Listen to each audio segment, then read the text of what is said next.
All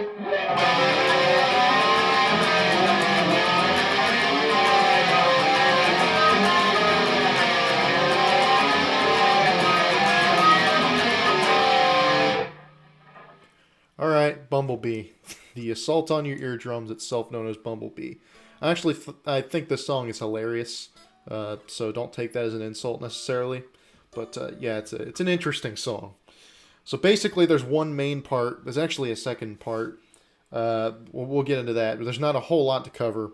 Basically, and in terms of effects, what he's using a lot of wah, which I'm not using right now. But if you can, then absolutely use wah. And he might be using some phaser, but he's definitely using some like chorus, some modulation, and a whole bunch of distortion. In terms of what he's playing, I've got to be honest, it's hard for me to tell. I know at least the basics of what he's doing, but in terms of every single thing he's doing, there's not a whole lot of live footage that I could find of them playing this song. I could only find like one moving clip of them playing this song live. There's recordings, but in terms of footage, I only found one clip, and you can't see what Dean is playing because the camera's like behind the neck of his guitar. So that's kind of funny, but you know, not great for trying to figure out what it is. So basically, he's going to be using. He's at the very least, he's doing this. All right. All right, so that is just a seventh. That's a minor seventh interval. So instead of, it's basically just, right, on the same fret on the A and the G string. And then just muting all of the other strings. Although he's at least doing that, right? What he also could be doing is this. It's just, you know, it's just the same thing that I just mentioned, but he's adding the D string in there, one fret lower, right? So that major third and the minor seventh. And he also could be doing this, which is just what I just did, but with this extra note there, the octave of that A string on the one fret lower than the D string on the B string. All right, so, and then muting all the other strings. He could be doing that. I don't think he is. I think he's at least doing this, but I imagine it's easy to just throw in. It's easy to just throw in this note anyway. Right? So if I were to recommend it, I'd say that. If you want to throw in the extra note in there, the octave in there, and on the B string, go ahead and do that. But I'd recommend at least doing definitely that, and then throwing that in. If I was playing this live, this is what I would do. All right. So with that in mind, I'll just teach you. You're sliding up on the 5 of the A. I'm just going to talk as the A string is where the frets are. All right. So 5, sliding up from 4 to 5. And you're strumming this just pretty consistently. So just, and then, all right, so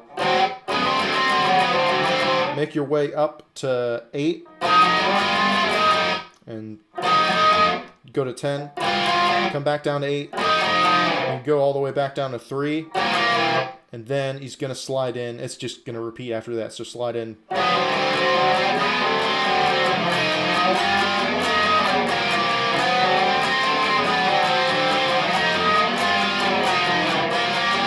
All right, and that's pretty much it. During the solo, you hear something going on in the background, and from what I can tell, it's basically just it's either guitar or some kind of synthesizer. I think it's a guitar, and it's basically just going.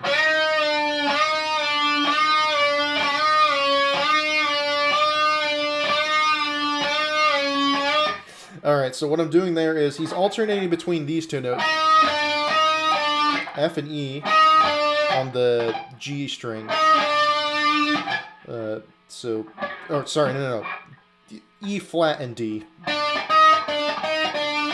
But he's doing that as a bend. He's bending up a whole step on the 6th of the G. Then he's bending down he's letting down half step. then he does that 3 times, and then on the 4th time, he lets it down all the way back to the root note, or the normal note of the 6th of the G.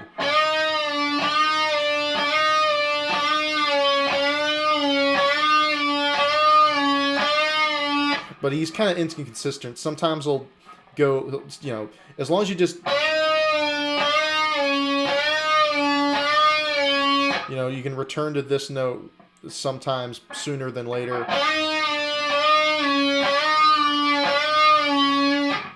And that's pretty much it. And then it just ends with the, you know, sorry. Bumblebee stung me. It just ends like that. Alright, and then the solo. Oh, good lord. The solo. It's basically, so it starts off pretty identifiably, but then it just sort of falls apart. Intentionally, by the way. I'm not complaining. I'm just saying in terms of replicating this. And he, of course, he goes all over the place live, but he basically sticks into this general area. So he starts up here, definitely on the 15 of the beat, and he does this.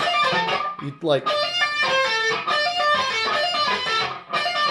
so.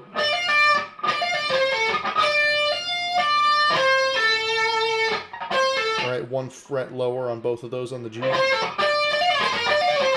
he basically just does a couple licks with that. And it's very like atonal and chromatic. Not atonal, but just very chromatic. And you can, if you want to make it a little bit easier, you can sort of play, you can try and play those first 2 notes with your middle and pinky finger on the B. Right? So you don't have to switch. Because you have to make your finger back up to there from the 14 of the G to the 15 of the B. Right? But he throws in like unison bends. And he just like... And he just goes all over the place. He just...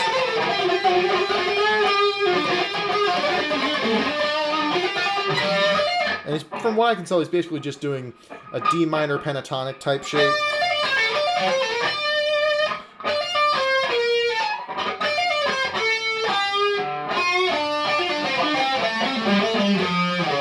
Just in that general, like, vein, but with a lot of blues notes and chromatic notes in there, right?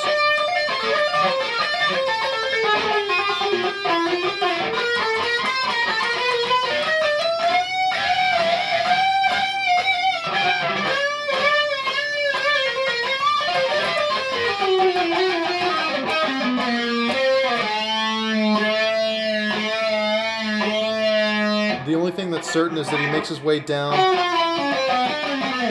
some point and just plays a bunch of nonsense, but then he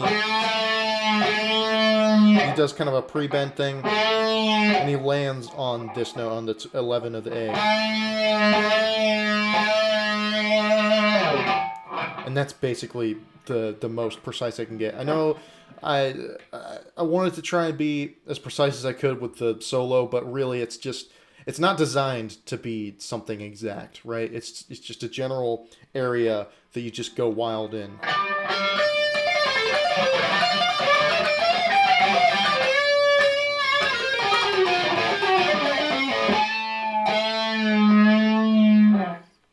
But thank you for this request. It's a unique one, and I'm glad that I could teach it.